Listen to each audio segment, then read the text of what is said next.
جالبه، همه در مورد پروتئین وی حرف میزنن، ولی بدن ورزشکارای مقاومتی به کراتین شاید بیشتر از پروتئین وی احتیاج داشته باشه، چون که ما همون پروتئینی که از پودر وی دریافت میکنیم و میتونیم توی غذاهایی مثل مرغ، تخم مرغ، ماهی یا گوشت پیدا کنیم.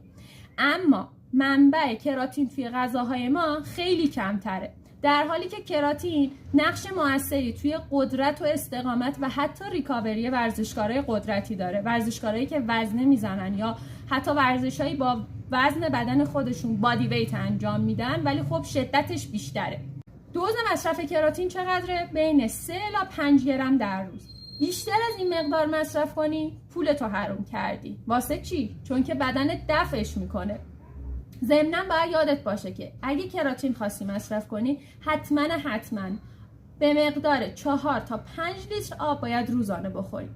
غیر از این باشه به جای کمک کردن به بدنت آسیب بهت میزنه، چون که با مصرف کراتین تو داری آب بیشتری توی عضلاتت ذخیره میکنی.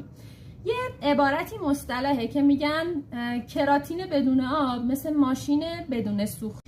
باید یادمون باشه که کراتین بدون وزن زدن و ورزش‌های مقاومتی معجزه نمیکنه. زور ما رو خود به خود نمیبره بالا. باید حتما وزنه بزنیم و به تبع اون افزایش قدرت رو داشته باشیم. حالا به من بگو ببینم، تو تیم پروتئین وی هستی یا کراتین؟ این زیر واسم کامنت کن که بدونم کی کجاست.